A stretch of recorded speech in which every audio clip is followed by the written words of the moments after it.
Друзья, всем привет, с вами канал Китайфак, и сегодня у нас на распаковке интересный лазерный уровень Clubiona 3D Green. Это 3D уровень с зеленым лучом. Пришел в такой упаковке, пришел очень быстро, в районе 12 дней где-то, компания SDEC. Давайте скроем, посмотрим поближе.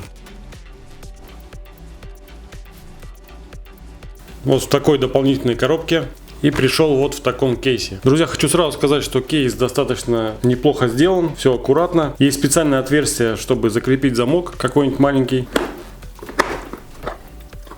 Ну, внутри, соответственно, такая мягкая подложка, куда, в принципе, все и влезает. Да, друзья, уровень стоит в районе 14 тысяч рублей. Это, конечно, несколько подороже, чем Fireco 3D Green, обзор на который можете посмотреть, перейдя по ссылке в правом верхнем углу. Но у этого уровня есть и некоторые преимущества по сравнению с Fireco. Так, навскидку, сейчас сразу скажу, это работа от сети и в комплекте такое более полноценное поворотное основание с микровинтами. Ну, давайте сейчас посмотрим все по порядку, все поближе. Посмотрим, как он работает, сравним его линии по толщине и по яркости с Fireco. Хотя здесь у этого же уровня Clubiona 3D стоят тоже хорошие LD лазерные модули от компании Osram, о чем убеждает производитель на своем сайте, ссылку на которого, кстати, я оставлю под видео.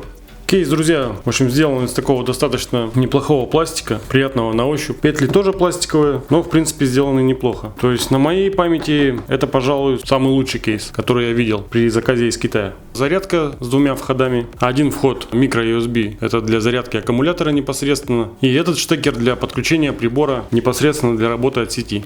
Пластиковая мишенька с градуировкой, также неплохого качества. Бокс для 4 батареек за место аккумулятора. Зеленые очки с выдвижными дужками. Вот так через них все видится в зеленом спектре. И очень неплохое поворотное основание. Сделано оно, кстати, все из металла. Ножки и крутилки с резиновыми накладками, приятными на ощупь. Ножками можно регулировать высоту. Ну и в принципе они скручиваются до предела. Сам становый винт с резьбой 1/4 дюйма. В основании резьба 5/8 дюйма. То есть сам триггер является еще и переходником с 1/4 на 5/8. Так, и здесь есть дополнительные 3 крутилки по этой оси. Вся платформа сдвигается сюда на 1 сантиметр. И по этой оси вся платформа ездит вот в этом направлении. Эта же крутилка крутит вот эту область вокруг своей оси. Так, ну и сам прибор. Друзья, хочу сразу отметить, что сделан он также очень здорово, как и Fireco 3D. Все четко, все зазоры подогнаны практически идеально. Вот это черное все, это резина, обрезиненный такой корпус. Снизу 2 втулки, 5/8 и 1/4 дюйма. Они, кстати, сделаны из металла. Вот если вам видно, стекла также имеют фиолетовый такой отблик. Тоже сделано специально, чтобы было меньше посторонних бликов от яркого свечения зеленого лазера. Не знаю, как вам видно, но здесь стоят действительно очень качественные модули лазерные, видно невооруженным глазом. Они сделаны очень аккуратно. Ну, посмотрим, как он будет светить. Здесь у прибора располагается тумблер, выключить замок, это для работы под наклоном, и разблокировать компенсатор. У этого уровня присутствует пузырьковый уровень на корпусе, что в принципе также удобно при установке на штангу, либо штатив какой-то. Сразу будет видно, как примерно стоит уровень в пространстве для грубой предварительной установки. 2 кнопки с индикаторами, кнопки такие прорезиненные на ощупь, гнездо для подключения к сети. И здесь снизу располагается батарейный отсек. О, ребята, кстати, у меня тут на самом деле еще и стоит аккумулятор. Аккумулятор на 3600 мАч. Ну, не знаю, честно говоря, по весу он немножко легкий. Думаю, 3600 мАч это, наверное, утопия, скорее всего. И здесь вот есть как раз вход micro-USB для зарядки, который я вам показывал на зарядном устройстве. Так, ну ладно, давайте посмотрим. Закрывается также все плотно, все четко, никаких лишних щелей, ничего такого подобного нету. Сделано все очень круто на самом деле. Так, ну давайте его включим и посмотрим, какие режимы у него есть и как он светит, как переключаются у него плоскости. В переводе в первое положение тумблера в закрытый замочек сразу включается горизонталь и можно выставлять под любым наклоном. Линия при этом не мигает. В отличие, к примеру, от Fireco, у которого линия в заблокированном режиме мигает раз в 5 секунд. Это еще один плюс. Следующее положение разблокирует компенсатор и линия выравнивается. Этой клавишей переключаются линии по отдельности. То есть следующее нажатие включает одну вертикаль переднюю, и второе нажатие включает вторую вертикаль. Единственное, что тут можно отнести к минусам, это то, что нельзя включить отдельно только одну вертикаль. То есть следующее положение уже выключает все плоскости. То есть получается, что можно включить один горизонт, крест, то есть горизонт и одну вертикаль, 2 вертикали и горизонт. При этом одну вертикаль включить нельзя. И здесь есть также соответствующий индикатор заряда батареи. Эта кнопка переводит прибор в режим работы с приемником. То есть линия здесь гореть тусклее не начинает, а просто включается красный индикатор. Вот в принципе 2 кнопки управления. и тумблер. При отклонении прибора линия начинает мигать и издается звуковой сигнал. Диапазон работы компенсатора у этого нивелира плюс-минус 3 градуса. То есть если наклон больше этого градуса, то он начинает мигать и пищать.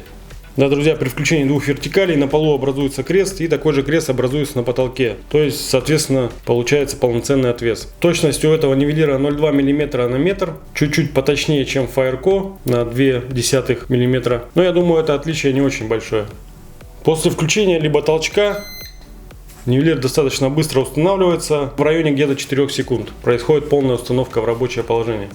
Так, друзья, предлагаю проверить его толщину линий на разных расстояниях. Давайте сравним его с лазерным уровнем Fireco, у которого также стоят LD лазерные модули. Сравним их линии по толщине и по яркости.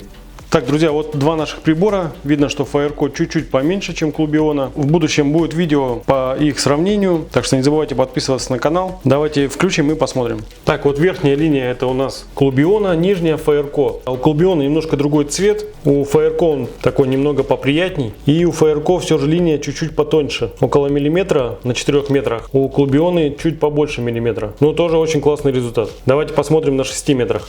На 6 метрах результат практически одинаковый, но все-таки у Fireco линия чуть-чуть потоньше и границы почетче. И да, на камере передается какое-то мерцание линии от Clubiona, но по факту его нету. Это скорее всего матрица фотоаппарата так передает. Линия у Clubiona не больше 2 мм на 6 метрах, то есть отличный результат. Давайте посмотрим на 10 метрах. На 10 метрах линии практически одинаковы по толщине. Вот чуть-чуть отличается цвет, как вы видите. Ну и по яркости Fireco чуть-чуть поярче, чем Clubiona. Также по структуре линии у Fireco линия четче, чем у Clubiona. Но в целом обе линии очень классные. Для конусных призм, для зеленых лазеров. Я считаю, что это идеальные линии. По сравнению со многими именитыми конкурентами.